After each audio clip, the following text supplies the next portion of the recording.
দিঘিনালা উপজেলার লংগদুর সড়কে যে কালভারটি রয়েছে বেলছড়িতে, এই কালভারটিতে আসলে কিছুদিন আগেও একটি দুর্ঘটনা ঘটছে। যে দুর্ঘটনাটা ঘটেছে, ওই লোকটা কিন্তু আসলে খুব সিরিয়াস অবস্থা ছিল, মর্মান্তিক অবস্থা, তার মৃত্যুসজ্জায় ছিল। যে ঠিকাদার এখানে কাজ করতেছে, ওই ঠিকাদারের সাথে যোগাযোগ করার পরেও, এলাকাবাসী যোগাযোগ করার পরেও তাকে কোনো সহযোগিতা করা হয় নাই। ওই লোকের কোনো খোঁজখবর এখনও অবধি উনি নেয় নাই। আর আজকে যেটা আপনার ব্রিজের এই ওভারলোডের কারণে গাড়ির চলাচলের মালামাল নিয়ে যাওয়ার সময় ওভারলোডের কারণে ব্রিজ ভেঙে গাড়ির চাকাসহ ভিতরের দিকে চলে যায়। দূর দূরান্ত থেকে আসা বা ঢাকাগামী বাস থেকে শুরু করে সম্পূর্ণ বড় যানবাহনগুলো এখানে চলে। এখানে আমরা দেখতে পাচ্ছি এখানে হাজার হাজার মানুষ এখনও পর্যন্ত এই দুর্ভিক্ষে আটকা পড়ে আছে। পারবেন বেলছড়ি নির্মাণাধীন সেতুর পাটাতন খুলে পড়ে যাওয়ায় মানুষের যে একটা দুর্ভোগ সৃষ্টি হয়েছে, তা আমি দিঘিনালা উপজেলা প্রশাসন মহোদয়কে উদাত্ত আহ্বান জানাবো এই ঠিকাদারকে চাপ প্রয়োগের মাধ্যমে এই চলাচলের রাস্তাটা সুন্দরভাবে যেন মেরামত করা হয়। এই মানুষের দুর্ভোগ চরমে পৌঁছে গেছে।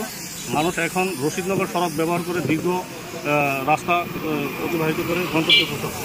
এটা মানুষের জন্য খুবই দুর্ভোগ এবং যানজটের সৃষ্টি হচ্ছে। সেটি একটু সুদৃষ্টি কামনা করার জন্য। এবং অত্র এলাকার সকাল থেকেই ছেলেমেয়েরা, দলীয় নেতৃবৃন্দরা, পাশাপাশি পুলিশ প্রশাসন সহযোগিতা করতেছে। আমরা প্রশাসনের দিঘিনালা উপজেলা প্রশাসন ইউনু মহোদয় সহ সকলের প্রতি আমরা অনুরোধ জানাবো অতি শীঘ্রই যাতে এই দুর্ভিক্ষটা আমরা বেরিয়ে আসতে পারি, এখান থেকে মানুষগুলো যাতে উদ্ধার হয়। ধন্যবাদ।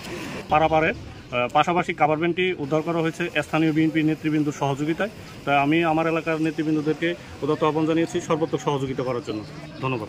এই মুহূর্তে আমরা যেটা লক্ষ্য করলাম সেটা হচ্ছে নির্মাণাধীন যে ব্রিজের কাজ চলছে, পাশাপাশি যান চলাচলের জন্য যে ব্রিজটি অস্থায়ীভাবে করা হয়েছিল সেই ব্রিজটি যথোপযুক্ত ঠিকঠাকভাবে না করার কারণে, ওভারলোড হওয়ার কারণেই মূলত হচ্ছে এই যানজটের সৃষ্টি, ব্রিজটি ভেঙে পড়ে, যার কারণে মানুষের দুর্ভোগের সৃষ্টি হয়েছে। প্রশাসন, সেনাবাহিনী, পুলিশ প্রশাসন সহ সার্বিক তদারকিতে আছেন, তারা দেখছেন এবং এখানে নির্মাণাধীন যে কাজের শ্রমিকরা, সড়ক ও জনপথ বিভাগের কর্মীরা কাজ করে যাচ্ছেন। আশা করি আজকের মধ্যে ক্লিয়ার হবে।